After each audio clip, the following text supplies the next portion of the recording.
thank you. Thank you, Anya. And thank you for sharing your heartbreaking story. We're so pleased that you have that adorable daughter. And thank you for doing, sometimes when horrible things happen to people, you want to hide them, you don't want to talk about it. But you did this to save other lives. So thank you. So it is great to be back in Florida. You happen to take in a lot of Minnesotans, mostly in the middle of the winter.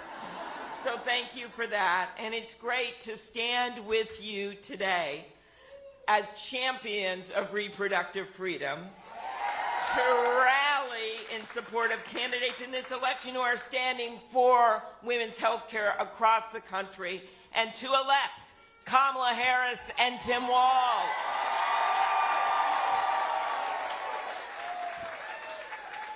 And how fitting that this bus tour is starting in Florida. So fitting, because this November, Florida is going to pass Amendment 4 and we have proof points across the country with Democratic, Republican, and independent votes. You're going to pass this thing. Jamie knows it, our party chair. Nikki knows it, your party chair.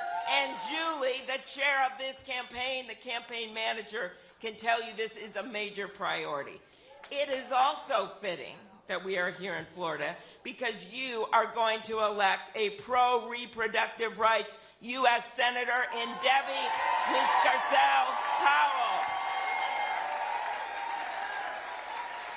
And finally, it is not lost on us that we are just 10 miles from Mar-a-Lago, home of one Donald J. Trump. He calls it the Winter White House. I call it his retirement home.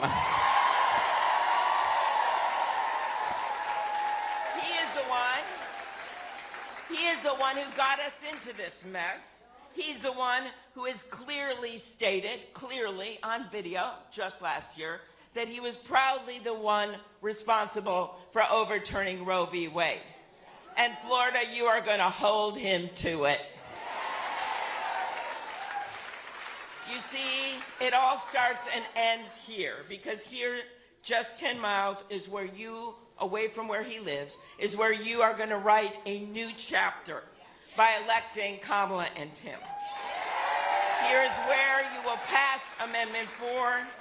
You see, American women know who's responsible for these attacks on their basic rights.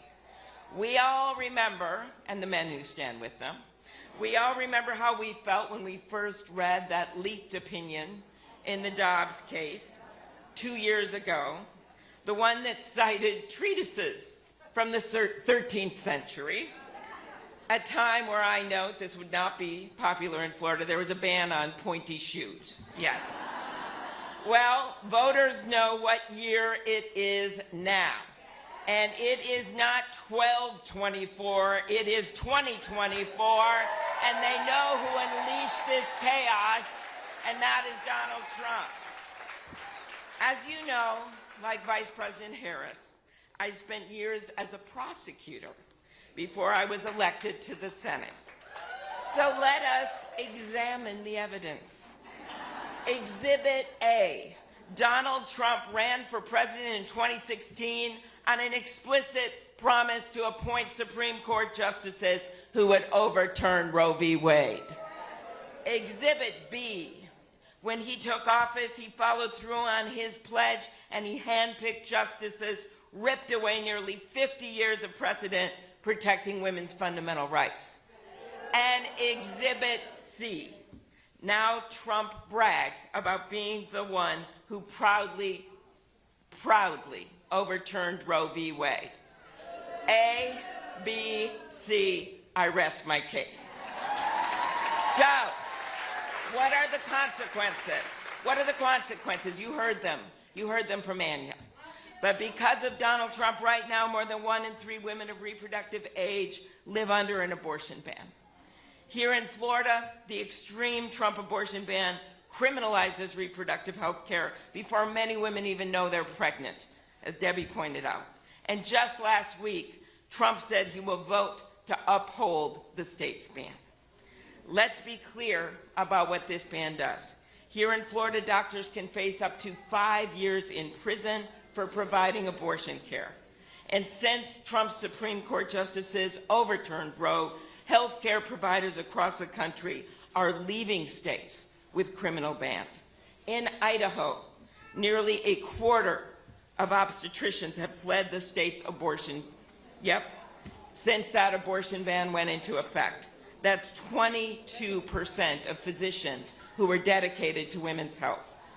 What are the implications for all kinds of essential health care if doctors are too afraid to work in your state?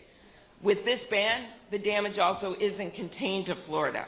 Women from other states who travel here to get care, from Alabama, Arkansas, Louisiana, Mississippi, Tennessee, are also left with fewer options. We've heard the horrifying stories from courageous women like Anya. Women turned away from emergency rooms, forced to the brink of death before receiving the care they need. And that is what Donald Trump is so proud of. So let's be clear, a second Donald Trump term would be so much worse. He has said there must be some form of punishment, those are his words, for women who get an abortion. He said he'll be leading the charge on a nationwide abortion ban and that he's looking at restricting birth control. And if that's not bad enough, when he picked a running mate, he doubled down on his extreme views by picking one J.D. Vance.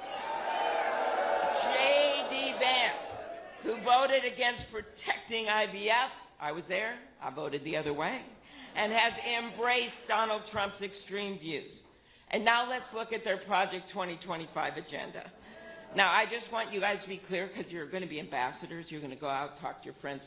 2025 is not the number of Trump's felony indictments. Okay, I want you to know that. That's 88 with 34 convictions, just saying, numbers matter. But what is Project 2025? It is a playbook. And as Tim Walz said at the convention, when somebody takes the time to draw up a playbook, they're going to use it. They want to revoke the approval for mifepristone. It is right in there. A drug that is used in nearly 2/3 of abortions and has been approved in over 90 countries. That Project 2025 calls for building a surveillance state to monitor women and healthcare providers. Florida Democrats, not on our watch, because we are going forward, because we are not looking back. We can stop. That was good. You guys yeah. We can stop Trump's Project 2025 and elect a proven champion for women and for freedom, Vice President Kamala Harris. She has a vision for restoring reproductive freedom for every woman in this state, and the record to back it up. When she was Attorney General, biggest Attorney General's office in the country, she ran it. When she was Attorney General of California, she stood up to keep reproductive health care providers safe. As a U.S. Senator, again, I know I was there, she fought for legislation to protect women's reproductive health care access. As Vice President, she led the administration's response to the overturning of Roe, expanding access to contraception, defending medication abortion, safeguarding privacy protections. She even, as was just noted by Julie, she even became the first sitting vice president in history to visit a reproductive health care clinic. Do you know where that clinic was? Minnesota. You know who she visited that clinic with, Lois? Tim Walz. True fact. Governor Walz, someone who I know pretty well, you know, the dad in plaid. Governor Walz shares her commitment to protecting our fundamental freedoms. Under his leadership, Minnesota became the first state to pass legislation to protect reproductive freedom following Trump's overturning of Roe v. Wade. That includes abortion care, mifepristone, and of course it includes fertility treatments like IVF, which have been a miracle for millions of American families. You know, I just keep thinking about the split screen. I think about it during that debate on September 10th. I think about it. I think about on our TV coverage. And so on one side, you have Donald Trump, who boasted about appointing these justices that overturned Roe. On the other side, you have Kamala Harris, who actually called the number on those appointed justices in those hearings. You remember the Kavanaugh hearing? I remember it well. On one side, you have Kamala Harris and Tim Walz electrifying crowds with over 15,000 people. That really pisses off Donald Trump. 15,000 people joyful in their optimism that we can get stuff done, including protecting women's health. On the other side, you have Donald Trump and J.D. Vance, who after like only 1 month together look like they need couples counseling. Okay, like that is the split screen. So Florida, with Kamala and Tim in the White House, a national abortion ban will never become law. Give them, Florida, a Democratic Congress. Elect pro-choice candidates like Debbie Mucarsel-Powell, elected. Like Lois Frankel, your congresswoman, and Debbie Wasserman Schultz. And Vice President Harris will sign a law to protect reproductive rights and codify Roe v. Wade into law. As we launch this Fighting for Reproductive Freedom tour today, you saw the bus, pretty cool, really great inside. We do so knowing it is starting in Florida. Every step of the way, we're going to say, where did this bus tour start? It started in Florida. But do understand, Florida, that this is a national movement. Americans have shown us time and time again that they will not tolerate a country where our daughters have fewer rights than their mothers and grandmothers, that they believe that women have the right to make their own health care decisions and not politicians. And if you think, I'm wearing my Pass Amendment 4, thank you, Nikki, friendship bracelet. If you think it can't happen here, it happened on the prairies of Kansas, right? They turned out in droves. Democrats, Republicans, and independents decide with a woman's right to choose against a draconian ballot measure. It happened in Ohio. I was going on TV and I go, oh yeah, they have 10 points in Ohio. Every single time Sherrod Brown calls me, midnight he calls me, it was 13 points. 13 points. They stood with freedom in the Kentucky governor's race, in the Alaska congressional race, in Wisconsin in the Supreme Court race, in Virginia in the legislative races. And this year, with Amendment 4, Florida will be the next in line.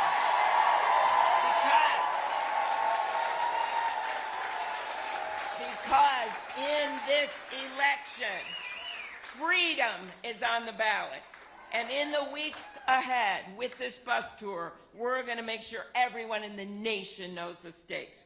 The only way to protect reproductive freedom is by rejecting Donald Trump and by electing and sending him back to their retirement home and by electing Vice President Harris. So together, let's choose freedom. Because when we fight, we win. Because when we fight for freedom, we win. When we fight for Florida, we win. When we fight for reproductive rights, we win. So let's get this done. Let's elect Kamala and Tim. Thank you, everyone.